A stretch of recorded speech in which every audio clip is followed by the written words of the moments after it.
Sylvia first encountered Lavanya Mani's work, which was at view at the Fabric of India exhibition, which many of you might have seen at the Victoria and Albert Museum in London, and then met Mani at the Textile Society of America's biennial conference in 2016.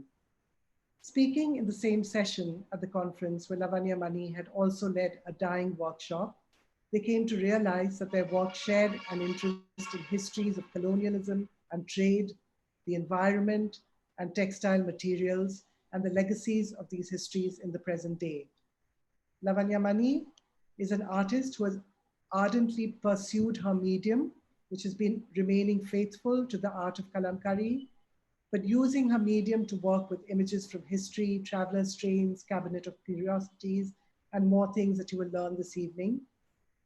Lavanya has been a part of Kemore Prescott Road for many years, and we're pleased to be presenting her work as part of our online platform In Touch, a collaborative gallery project with 12 other galleries. Thank you both for joining us, joining in this and being a part of this. We look forward to an engaging evening of looking at the histories of colors and textiles through the work of Lavanya Mani. So welcome and thank you, and we will begin the session. Thank you. Thank you so much, Shireen, for that kind introduction, and thank you all for having me here. A little bit about my own background, which will kind of elucidate why I was so drawn to Lavanya Mani's work. My historical work brings together material histories of dyes and cloth making with art objects, and I seek to trace their makers, to trace artisans from the 1600s to the 1800s.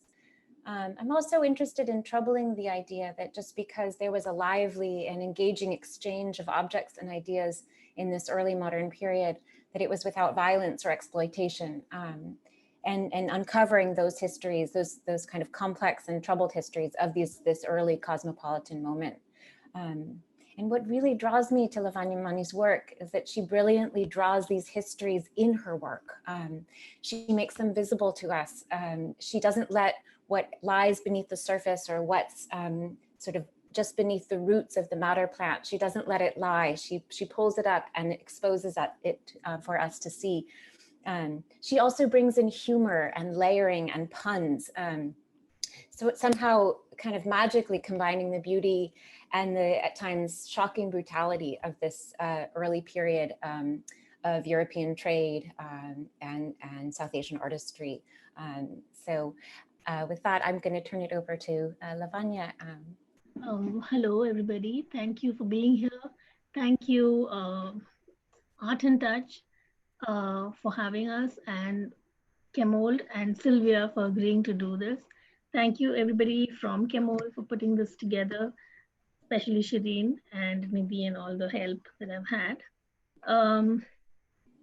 Well, I met Sylvia when I went to the US in 2016, and we were part of the same panel, and I was completely drawn into the way she looked at traditional Kalam Curry and the detail in which she and what impressed me was her engagement with the material. She had traveled to Kalahasti, where I had learned Kalam Curry, and so she knew the artisans, or some of the artisans that I had worked with, and she'd also tried her hand at the technique. So there was a sort of connection already there, and it was easier for me. Like, I didn't have to explain to her materials that are very indigenous. I didn't have to explain it to her, basically, because she already knew what I was talking about. So that connect was already there, apart from our interest in history and textile history. Wonderful. Yeah. So should we start out? Let's start. Yeah. Okay. So I just wanted to start out thinking about this theme of materials and making, and asking Lavanya to tell us a little bit more about her journey of making these works, training in fine arts, and also textiles and Kalam Curry dyeing, and how her work has changed over time. So she's generously shared some process images with us that I'll start showing right now as she talks. So I did my master's in painting from MSU Baroda, and I completed it in 2001. And I had already begun to work with fabric back then. So for my final display, I had fabric, but I was drawn to, I was looking for a medium that would lend itself to drawing.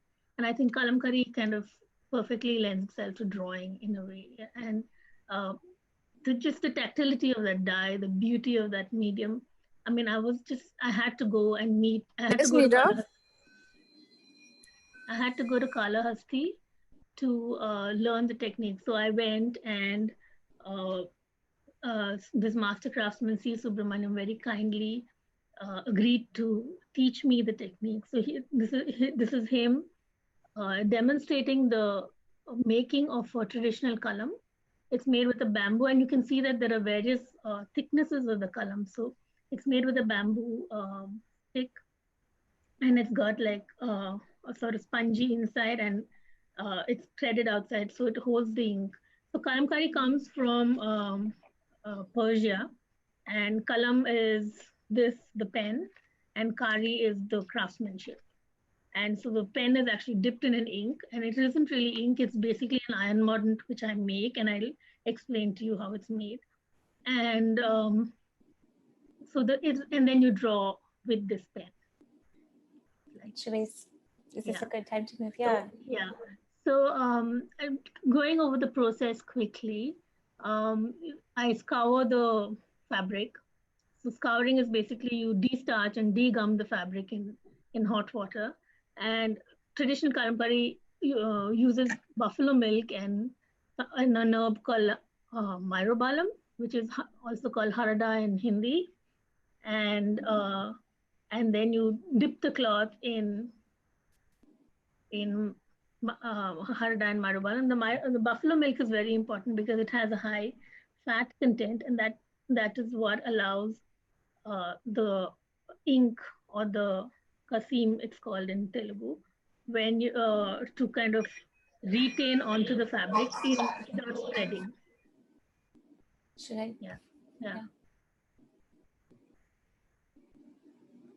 And I should just say here that Lavanya is too humble and modest to say this, but she's led workshops teaching others how to make Kalam Curry around the United States. And so she has also some wonderful process images.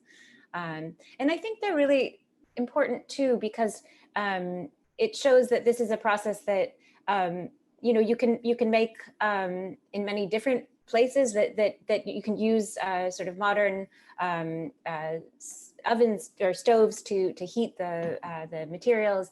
That this is very much a living art that you are working in, and that continues, and that you're helping others to learn as well. So shall I move to the next slide? So Kalam Curry is kind of, intimidating, because you feel that it's a traditional medium that one can't access. And I think teaching abroad helped me make it like accessible as a studio practice. Next slide. And so here, this is at Penland, and this is my studio where this is how the cloth is hung out. Yeah, so the cloth is hung out to dry, and then this is here me demonstrating how to draw with the ink on the cloth. And so these are so this is like how you begin drawing, and once the drawing is done, and then when you fill it with various mordants. Mordants are basically minerals that are available in nature that that are used, and you can paint with mordants, and then you can sort of dye, and each mordant reacts with the dye differently, giving you a different color. So Can I just say also the thing that's so amazing about these works is that Lavanya makes it look sort of, like this is just easy and this is just how you sketch something out. But can you talk a little bit about the process of dyeing with an indelible colorant that, if you make a mistake, there's nothing you can do. Is that right? No, if you make a mistake, there is no erasing that work. Yeah. So you have to pre-plan your drawing. And accidents are always, it's a thing that you use in art, accidents. But traditional Kalam Curry doesn't allow for it. So I use it as an artist would use it, and I enjoy the accidents. If like there's a spill here, or a smudge there, I think it only adds to the work, whereas a traditional artisan would think more like a design, like look at it like a design project rather than as an art piece, right? So my process is far more forgiving, I think, but which is not to say it isn't difficult. It's quite tough because you have to. I mean, if I've made a mistake, you just have to throw it away and start over. Wow. And the confidence in that line, the confidence of those sort of looping movements. And one thing I always thought was really interesting is that the Europeans were they were undecided when they were watching artisans make Kalam Curry in the 17th century. On the one hand, they said, oh, they're just copyists. They just, they have a pattern and they just copy the pattern. But then they couldn't actually explain the fact that the pattern was something that they would hold next to them and then draw, freehand by hand. And the Europeans were always encouraging artisans to use their fancy. We have this myth that the Europeans sort of controlled this craft once they came in and started ordering a ton of this kind of cloth for European consumers. But they actually encouraged artists to, and I like to think maybe even to sort of make creative mistakes that would turn into new discoveries. But they wanted that kind of, I think they encouraged the artists because they wanted a sort of exoticism in the work. Absolutely. Yeah. That they couldn't plan for, that none of their patterns could plan for. This is just such a wonderful series here of stages. So then we move from the black and white or the sort of sepia tone. So after that process, you wash the work. So there is the traditional Kalam Curry artisan washing the work in a river. And after I learned from them, traditionally, I thought that river washing, and actually river washing is ideal because you need flowing water and it removes the excess mordant from the surface. But since I didn't always have access to a river, I kind of figured how to do it in different. So here I've shown you how you can kind of modify the wash. It isn't perfect, it isn't ideal, but you can do it. So spraying it kind of has that same. It needs flowing water. Basically. Flowing water. And then we get to the dyes, the colors. Some of the dyes. Do you want to talk about it, Sylvia? Yeah. And I think what's so interesting about this, even just this little arrangement, is that one of the things about European dye materials is that you can never eat them. They're made out of logwoods, cochineal insects for red, mollusks for purple, oak galls, which would be really, I think, pretty dangerous to eat, osage flowers, weld. So these European dye materials were pretty reserved for dyeing. That's not, entirely true. There were other dye materials that were edible, but so many of the dye materials that we know historically dyers were using, and also that Lavanya continues to use, are things that are consumed. And do you want to just run through a couple of? Yeah, I'll just run through the couple of dyes. Like for madder, for instance, you don't eat it directly, but it's used. It is used in Ayurveda. It's used in Unani medicine. It's basically a blood purifier. It's used as a blood purifier. I mean, its efficacy, I don't know, but it definitely used. And of course, henna, tea, all of that. But there's alkanet, which is called Ratnajot in Hindi, and it's used to color the traditional Kashmiri meat dish Rogan Josh, and of course haldi, pomegranate. Katha is Kutch, which is used in pan. So yeah, most of it, like she said, is edible and easily available in India. And used sort of on the body and on cloth. On and some of it in the body. And some of it in the body to consume, and then where you are what you eat. You wear what you are. And just thinking about this. So post the wash, you do this is how it looks after the madder bath. You boil it in madder basically. So here's a tiny madder bath, and you boil it. And there are again a lot of myths about madder, and some people said when I taught abroad, people said you shouldn't boil it, and I think it really depends on the species of the madder, and Indian madder needs to be boiled.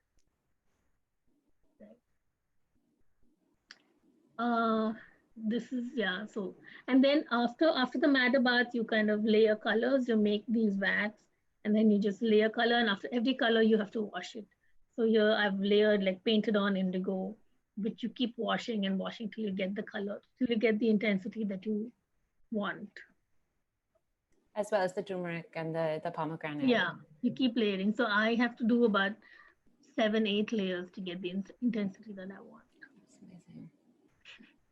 It's very labor intensive. And so good, it gets so saturated and so rich, these colors. And we've been talking a lot about the materials, and then one thing that's really, I think, is so clever and kind of intriguing about Lavanya's work is that she not only has the materials that are sort of embedded in the fabric itself, so that you know, you have these powdery substances. The myrobalan has a kind of powdery feel to it on the surface of the cloth, but you also have images of not just dye materials, but also of spices. And so her work kind of, it's not just relying on the method of Kalam Curry, but it's actually bringing the materials into the theme of the textiles themselves. And I think your work ends up playing so much on these senses of desire, our sensory desire, but also our desire for things like spices, and the historical desire that led to so much. Yeah. These two are actually the very first drawings that I did. And at that point, I wasn't very familiar, just right after I came back from Kalahasti, and thought I could, you know, perhaps use this as a studio medium. And so the only thing that I was, you know, confident of making was the black. And the black is basically black ink. It's a mordant, it's an iron mordant, and I make it with, so it's fermented rust and jaggery. So you ferment it over time, it stinks.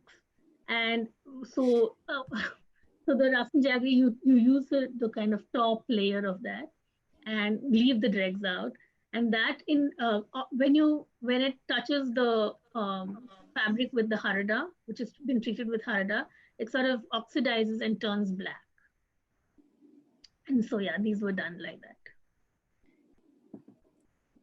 And then just keeping thinking about this. Yeah. And so, yeah. So, and so then I was, you know, I was thinking of, I started reading about the technique and, you know, its history. And I realized that it played such a pivotal role in colonization, actually, you know. So, so I did, like, my early drawings were about colonial travel to India, discovery to, like, Vasco da Gama discovering India. And the work called Calicos is basically, it's the first place he comes to, Vasco da Gama, but I'm also playing on Calicos. So the word calico, which is, it's sort of used to describe kalamkaris. Actually, calicos are plain woven rough fabric which were initially made in Kerala from cotton from Gujarat. The cotton came from Gujarat and it was woven in Kerala, in Calicut. And those were calicos. But later, they were then dyed and printed kalamkaris. So they were kind of used interchangeably for plain cloth and as calico prints. So I thought that connection of the work and the medium, sort of, the history and the medium kind of. Yeah. And we see that in this other comparison as well, particularly the work Paisley. And what's so clever about that, I think, as many of you know, how Paisley is a motif, the Buddha motif that's used in textiles, in Kashmiri shawls, and in woven silks, but that gets so appropriated by the Europeans, and to the point that in Scotland there's a town called Paisley that is now giving its name to this form. So the Buddha form gets called Paisley because the town of Paisley in Scotland starts making so many textiles that are copies of Kashmir shawls. And so the play on this, having this form of the Paisley motif that then gets, that inspires, but also is such a part of the European kind of appropriation of South Asian textile motifs and designs, putting it as the sail of the ship, where there's this sort of confident, silly man in his high-heeled boots, navigating the way. And I just love the sense of these oily waters beneath him too. The way that you've left those undyed areas, is that right? In the water? Yeah. Yeah, that kind of gives this sense of menace too, that's there. So thinking about wonder and about materials, here we have the actual madder root, which becomes its own root, R-O-U-T-E. Yeah. A play on the word root and root. And for me, I mean, so this desire actually, I was thinking of the idea of desire and how for Europeans, there was the spices which were like very desirable. And then they come to India and then they see this land that is laden with produce, you know.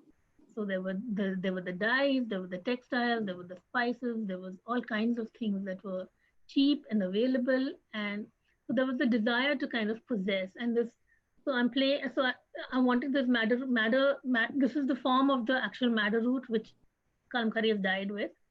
And I wanted to make a map, and, you know, so you see the details of various you know, kind of myths surrounding the East, really, and where all of this rich, laden land, what it kind of holds, the desire that it holds for people from the West. And also that madder root is it's quite pivotal actually, because after the Calicos started getting exported out, there was a huge demand for calicos in Europe, and they couldn't figure how there was such a rich red in these calicos. I mean, they never were able to make such a rich red. And slowly, like the chemical industry developed through the discovery of a chemical called alizarin and purpurin in the madder. And then what happens is, once the chemical dyes come in, Kalam Curry sort of, I mean, they print fabric with chemical dyes and kind of bring it back to the colonies. So there's a decline in calicos and chintzes from India, in demand for calicos and chintzes from India.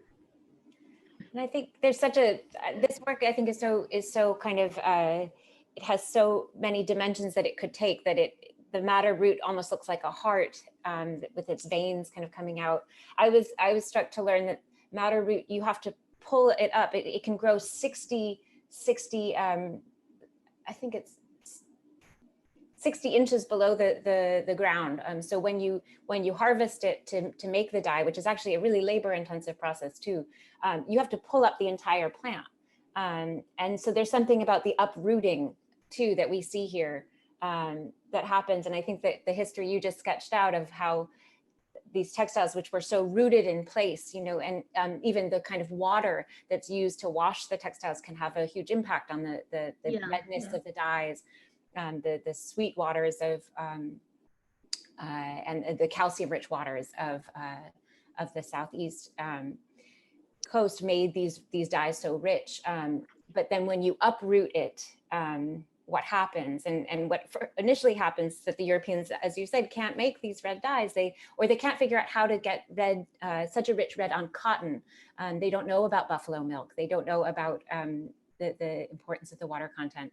And then when they finally do replace it with a chemical dye, the textile industry is in some ways uprooted. And so it kind of, I love how this work kind of spans a history across centuries as well.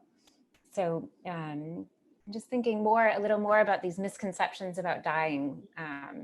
So madder is also interesting because they were quite desperate to know what this red and how this red was got. So this is like the Calico Museum has a whole series of publications of letters written from India.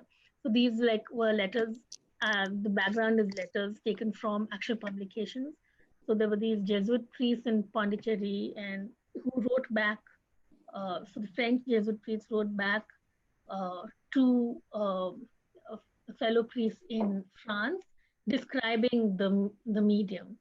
And there are a lot of, I mean, obviously the French man is asking the local craftsmen here. So there's a lot of things that are lost in translation. And so the letters describe things that are completely like, sometimes completely nonsense, because like if you notice the second image, the image in the middle, it talks of this dye called sarangi and sarsaparilla, which is actually something we drink. It has nothing to do with the dye. So yeah, just, and there's the myth that, you know, there was so much demand for this dye that one of the main the redness giving ingredient is alum. Alum is a mordant, and alum is clear, transparent. You can't really see it. So one of the myths is that apparently there were letters written on fabric with alum, and then it went to France and got washed and dyed. So you could see you could see the process, but it was a secret, like like one of those secret letters. Yeah, so there are a lot of myths surrounding the East and the wonders and mysteries of the East, really, that I'm playing on here. And we were also talking in our conversation about the ways that certain things can't be learned from text and from letters. Yeah. You know, like yeah, how to dye, how to taste the dye. Yeah. Yeah. So So the nice thing about alum is, like, especially when I was teaching abroad, it kind of came to the forefront that when I learned to dye from Kalahasti, the way they taught me was to taste everything. So I had to taste the harda, I had to taste the alum, and there's a thing that with the craftspeople that you can tell how rich the red would be through the taste of the alum. So you could weaken the red to get a sort of pinker shade, and you could strengthen the alum to get a redder or more maroon shade. Yeah, so and that was difficult in the when I was teaching in the US, because they refuse to put things in their mouth. They're very particular about what goes in their mouth. And I think it's so funny too, because people always, there are very few dyers manuals in Europe, in South Asia, and people usually think it's because dyers were very secretive, and I think that's true, very proprietary about their recipes, their precise recipes. But I think there's also in what you're saying, Lavanya, there's also this sense of like, you can't teach somebody to taste something, to taste it. How do you tell somebody what it should taste like? And actually there's one dyer's manual that was written in North India in the 1760s. It's written in Persian, and it does have a lot of these ambiguities. It says, put in some sour lemon, as much as you want, or for the color. And unless you're really experienced, how would you have the confidence to know, what does that mean? How many lemons should I put in? So I think it's the hands-on knowledge that can't really travel. And these works, like so many of your works, have these little instances of kind of citations from books of wonder and curiosity. This work, Signs Taken for Wonder, really plays on these myths about the East and the imagination. So so Signs Taken for Wonders is basically from Signs and Wonders is from the Bible, and Signs Taken, I'm playing on this idea of wonder and mystery basically, and so the central image is it was written by Herodotus. I mean, it was in one of Herodotus's books, where he talks of the wool plant, and where he walks in some place and he sees this plant that and sheep growing out of it, and it turns out to be a cotton plant. So, but this diagram is there in his book, so I thought I'd use that. And so, if you look at it, it's like a still life of all kinds of myths, and that are stereotypes made by travelers who traveled to India or who didn't travel to India or the East, and it's just stereotypes that get written about over time. And thinking about these, yeah. So also about like how, like in continuum with this idea of the East being this land that is laden with produce, that is that you need to kind of capture and conquer and own. Uh, I wanted to play on this notion of land and the body. So this work called Parasite is basically it's a hair follicle with life. And so this idea of how, like for instance, Vasco da Gama, the entire fleet kind of dies. His whole fleet dies as it reaches India. So it's about this land that is beautiful but is laden with disease. You know, so I wanted to play on that idea of the horrific also. In such sort of contrast of the deep beauty of this work and the bright colors and then when you realize it's lice, the horror and the anxiety of that. And just going off that theme, we were talking about both the kind of the actual travelers and then the myths of travelers. And I've always thought this was such an interesting collection of images. These are sort of supposedly illustrations to Marco Polo's travels. The book of marvels of Marco Polo. And this is an image on the top of pepper harvesting, which is, you know, it's strange and the scale is all off, but you know, this is actually pepper. And then there's the sense of what's in the far south of India is unicorns. And so this sort of both the very material stuff of trade and then also the complete Mythology. fabrications and mythology. Yeah. And so moving sort of a little ahead in time, I guess it would be historically ahead in time. We also were thinking about the ways that your work engages the histories of then colonization, of then moving into the land, not just observing the land from the ship, but moving into the land. And in particular, what the material of indigo does, what its histories are, not just in India, but also in the United States. It's one of the first plantation crops that is tended by enslaved labor in the United States. And then, as we know, in the 1800s, it becomes another site of forced labor in Bengal with the indigo plantations that the British established. And I just want to walk through this work pretty carefully because, like all your work, it has so many details that are brought out here in this kind of haunting light in the blue with the white. So should we move ahead to the next image to look at that? Yeah.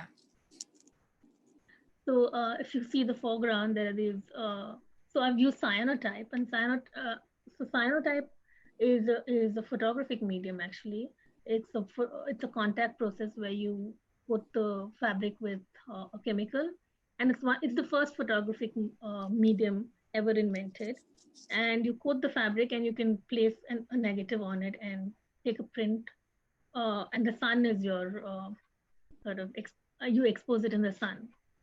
And so I did these large works and it looks like indigo. So there was an immediate affinity. And I also, and cyanotypes are actually architects use it to make blueprints. So here I was talking about, and blueprints are also like, you know, sort of undergrid. So I was thinking of like modernism and how slave trade and, you know, indigo, the commodity itself, undergrids plantation economies and modernism. And, all of the modernist enterprise kind of is all that labor and slavery and everything of indigo underpins the foundation of modernism, really. And so I've kind of contrasted the hands of enlightenment here. And if you go to the previous image, there are the hands of the slaves, which are almost like not there. They are a negative. These are actually negative images, so they're almost not there. And the sort of the enlightenment images of education and travel and, you know, astrology and astronomy and, you know, disciplines, basically. In India, for instance, I mean, indigo is a caste-based occupation, you know, and you were telling me about myths in the West about indigo, and I don't think we have those kind of myths here. The only thing that comes to mind is like the Champaran movement, which was the first in Bihar, which was led by Gandhi, and it was the first civil disobedience movement in India. So it was already like this color of resistance, really.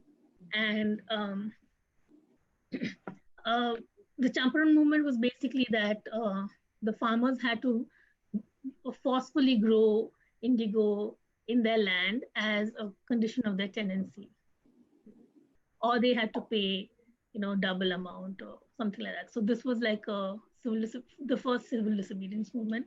And maybe you can talk of the contrast with some of the myths that the West has about indigo. Well, right. It's an interesting. I think that the further you are from the making of something, the more mythical it becomes. And so I think that there's well, we were talking about the idea that the first indigo was discovered because it was the leaves were fermenting after the monsoon, and so people were walking and their feet were dying blue, and so that's how they discovered it. Blue also being a color that's sort of both potent, it has magical potency. It's sort of either wards off the evil eye or it's slightly dangerous. Pregnant women weren't supposed to work with indigo. But I think what I'm struck by here too is just this sense of not letting us forget where things come from or where they're made. That the richness of the indigo is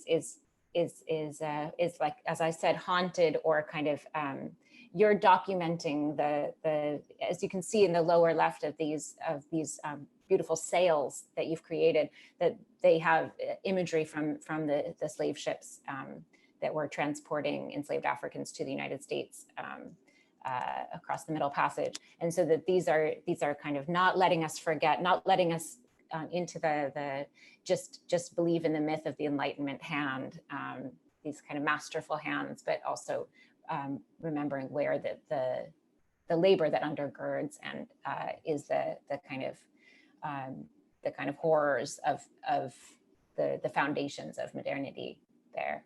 And I think that maybe we'll move to thinking a little bit more about vices and vanity and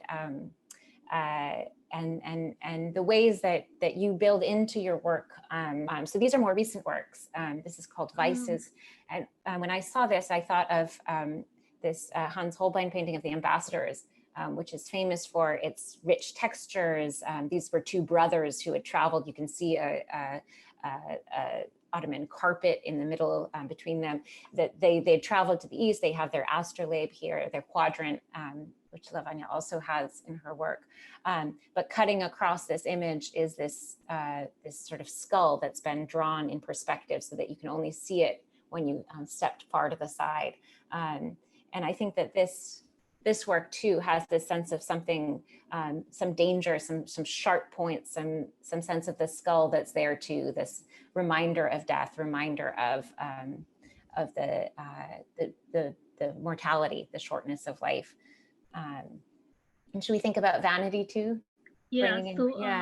So the skull is actually like used in a lot of still life paintings, and it is like it's talking of life being short or fleeting, really. And so I really wanted to think about the idea of vanity, and still life painting is such a central sort of has such a central role in oil painting. And so as I was using this medium, actually there's always since I was trained as a painter, there's always this conflict within whether I'm doing the right thing, whether the medium that I'm using would actually fit within the art world. Is it just a craft or is it art? So that conflict is always there within. So this vanity work is my sort of challenge. And so the idea of vanity also interested me because women are often put down for being vain, and yet you want them to be beautiful. So and then this vanity and as a genre of painting, so I was playing on all of that. And I think it's so interesting you brought that up, and the kind of the challenge that you gave to yourself, and I think it's something, you know, I don't know if men have these anxieties. This is a sort of we need to, you know, maybe there's this sense. So this is a 17th century female artist who did this painting, Clara Peters, and you can see in particular, I think that the image of the bubble, like her ability to render the bubble, she's really showing the maximum that her medium can do. How do you render something that's like so ephemeral and so short-lived into your work? And I think you've done it too. You've just done a virtuosic mastery work in Kalam Curry, taking your medium to its far extremes, and pushing it just to its limit here. And I think thinking about gender too, we've been talking a lot about textiles and the history of the cloth trade. And one of the things that I find remarkable in the late 17th, early 18th century is that women are entirely blamed. European women are entirely blamed for the influx of goods from India. There's a lot of, especially the chintzes, and which is the name that they give, which is based on the Hindi word, but they give to these brightly colored, patterned, often hand painted. Is eventually block printed, but hand painted cotton textiles. And even though it's the East India Company that's running the trade, in all of the pamphlets, there's a lot of anxiety that the textiles coming in from India will completely destroy all domestic industries, all domestic weaving. And so the wool weavers and the silk weavers start rioting against the ships that are arriving with Indian textiles. But of course, it's not blamed on the East India Company. It's blamed on women for wanting these textiles. And so women wearing chintz textiles were thrown, people would throw acid at them. They were stoned in the streets. So they're very tense, and all blamed on, of course, the vanity of the female consumer. And here we have a French, Madame de Pompadour, wearing a chintz textile. You then, of course, in your brilliant way, take this. Work is named after Hawthorne's book called The Scarlet Letter, where Hester, the protagonist, has to wear, she's an adulterer and she has to wear the mark of her, whoever she slept with or whatever, on her chest and walk around town with it. And she has to live at the edge of the town. So basically, she is the one that is blamed. And she has to walk around town and take on that blame. And I've used the East India, these were, so this is the trademark of the East India Company, the logo that used to be marked on bales of cotton that were exported to Europe. So, and this is a chintz fabric. And I'm just playing with that whole idea of the woman and the fabric being an object of desire, you know. The object of desire, the land being an object of desire. By extension, the land, the East itself, being an object of desire. And I think just to say just one quick thing about your materials. So this is an applique work where you've layered an existing textile, right? The dress is made of an existing textile on top of, and I just think it brings out the depth and the but in the image you can't see, so the chest logo is actually embroidered with velvet and applique with gold. They have, so many of your works have a sense of touch that you sort of want to reach through the screen and sort of see what they're made of and what they would look like in the wind. And I think thinking about that sense of wonder and touch, and again, we sort of, so much of the history of collecting and exploration and exploitation is written through the history of male pursuits. But I just think that this is a wonderful sort of example of women in these Dutch women had these really extraordinary doll houses in which they would also collect tiny objects. So we have Japanese porcelain vases up above, made tiny and specially ordered from Japan, and then also miniature shells that were collected into what is known as a cabinet of curiosity. And so while these women were making these dollhouses, their counterparts, their male counterparts, were filling rooms with both natural and manufactured wonders from the East, from the oceans, from the stuffed birds, and would you like to talk a little bit about curiosity and yeah, so maybe you could move on to the next slide. Yeah, let's do that. Yeah, so I was thinking of the idea of the whole idea of the land itself being this object of desire, and everything from the land being this exotic curiosity, really, that needed to be collected, that needed to be possessed, that needed to be studied, and eventually conquered. You know, so yeah, so, and it also like that the period where colonization happens is also the time where disciplines actually come into existence, you know. So you know, you talk of disciplines like botany and various kinds of sciences, geology and botany, and you know, and how you kind of how it's so inextricably linked, actually, this idea of the notion of knowing the world, knowing the East, and making and knowledge itself, you know, and again, it kind of the undergrade, that's the undergrade of modernity again, the age of enlightenment. Really. And just these works too, I think are they point to one thing that's kind of complicated about looking at your works, is that you're implicated in looking, that we become, especially this the looking glass that's in the lower left of this image of the bat, that we're looking through it, we're part of the gaze onto this, and we're implicated in these sort of jaw-like scissors that are in the lower left. We have the opium flower on the poppy flower on the left, which is reminiscent of opium, and the snake, the sense of temptation, and that we're drawn into these works because they're so saturated in color, but then we're also kind of horrified to be part of this enterprise, something like that. Yeah. And I think you were telling me that you were making these, you made these really recently.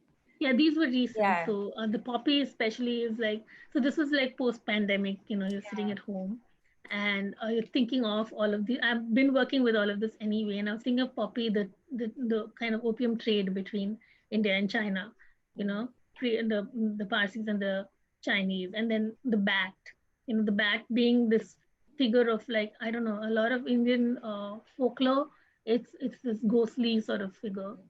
And now you know that, you know, diseases are spread by it, and so you have to study it and find out. Yeah. But thinking about these questions of thinking about our fate, thinking about the future, I think this work really captures so many of the themes we've been talking about today. This series, the Herbarium series, and just I didn't quite realize it at first, just looking at it, but it has the presence of so many of the species and we've been talking about. So on the left we have indigo in the left panel, and then on the right we have an image of the cotton plant, and then growing in this wonderful rocky outcropping, we have turmeric and cinnamon and madder root and pepper. So many of these materials that drew people to India and sort of led to so much of colonization. And scholars have been talking about an idea of the plantationocene, which is this idea of turning the land into a site of extraction and forced labor, and that there's an entire kind of expansion of this condition in the modern period. But your work kind of captures that in complex ways. So tell us a little bit more about this.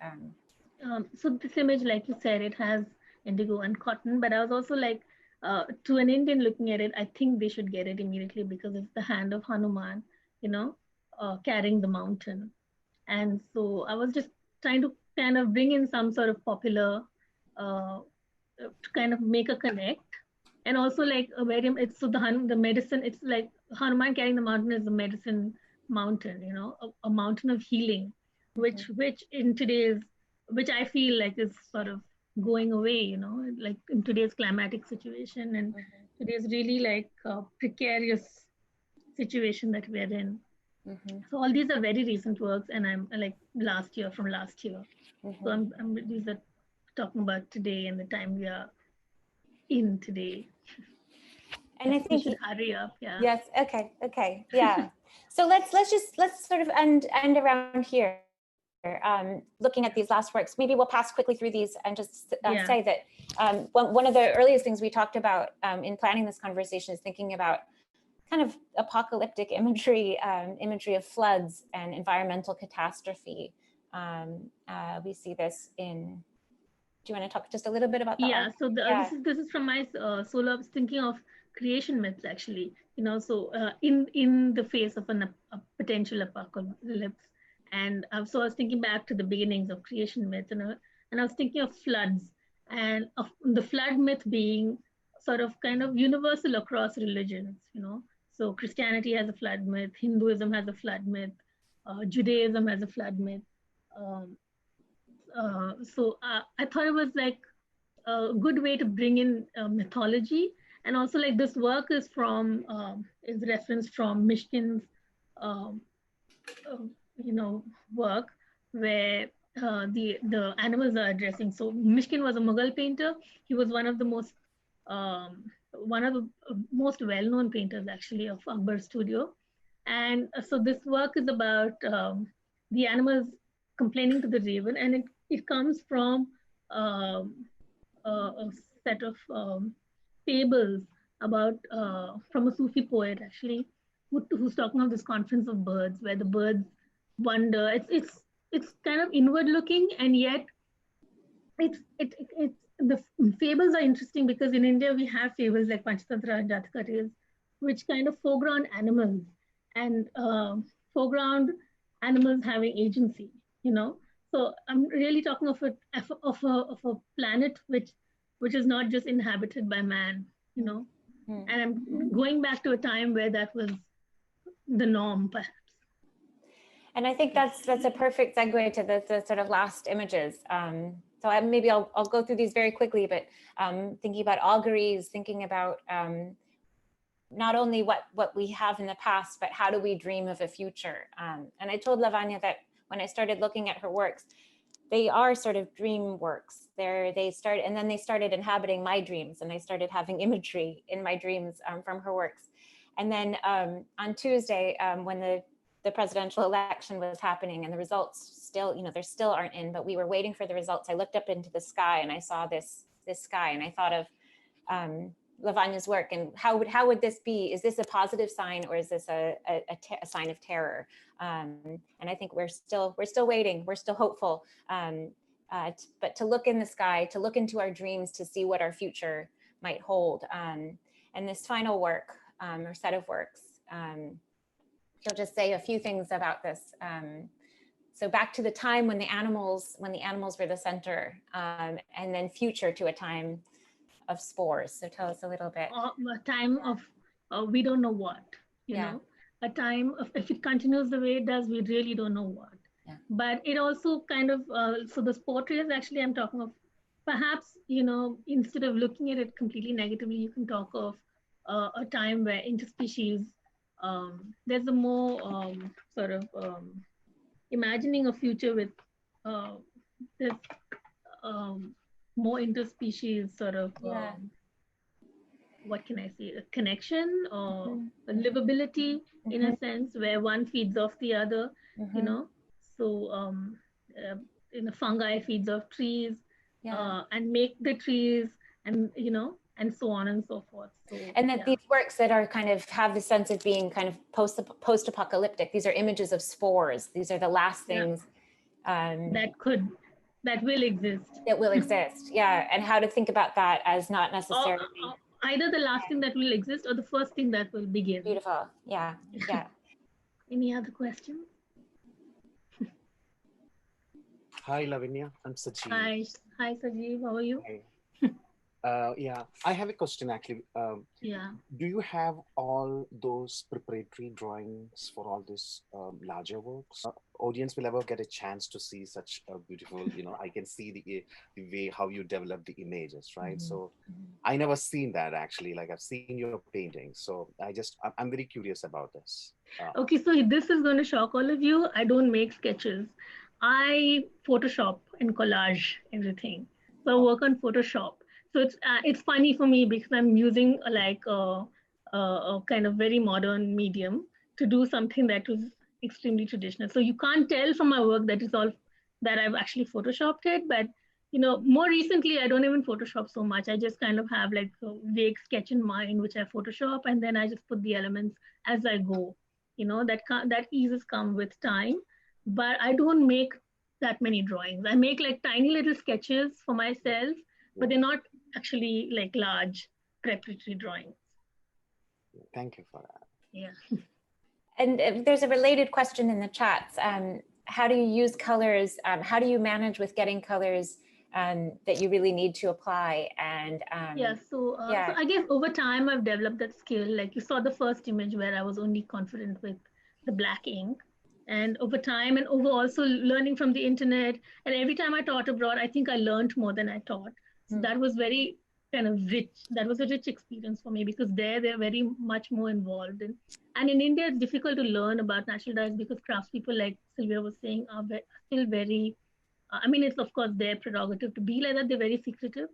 So I learned a lot from the internet. I learned a lot from meeting people outside who are dye practitioners, and I've kind of developed my own technique. And one of the reasons why I use Photoshop is I need to prepare color-wise also what I'm going to do, because if you remember in the beginning we discussed how I cannot erase the work. So I need to be prepared mentally. At least about 60% of the work kind of has to be imagined before it's actually done. Any other questions? Yeah. Thank you. Thank you. Oh, we have one last question from. Oh. Hi, Ulinik. I haven't gone back to my teachers, unfortunately. That is the desire, to go back and show them my work. And when I learned, they were very restricted about the colors that I should use. They said you can't use blue for a leaf; you have to use green. And so, like it would be great if I could go back and show them my work and see how they react, see how they reacted, and yeah. Thank you.